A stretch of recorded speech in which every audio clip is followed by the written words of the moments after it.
একটি পাত্রে জল নিয়ে তাতে একটি ব্যাঙ রেখে জল গরম করা শুরু করা হল।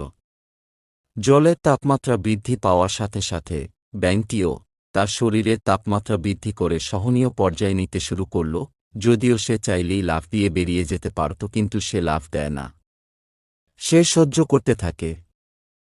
আস্তে আস্তে তাপমাত্রা যখন আরও বাড়িয়ে ফুটন্ত গরম করা হয়, তখন ব্যাঙটি আর সহ্য করতে না পেরে সে সিদ্ধান্ত নেয় লাফ দেওয়ার, কিন্তু তখন আর তার লাফ দেওয়ার মতো শক্তি থাকে না।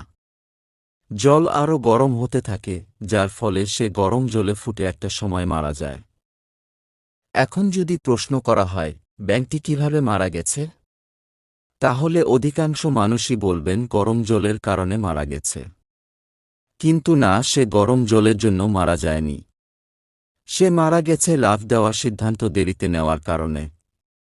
ঠিক তেমনি প্রতিটি মানুষের স্থান কাল পাত্র ভেদে এক একটা বিষয়ে সহ্য করার ক্ষমতা থাকে।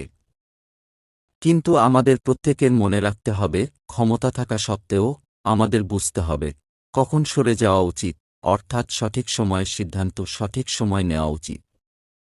আবেগ ভালোবাসা দেখিয়ে দেরিতে সিদ্ধান্ত নেওয়া উচিত না।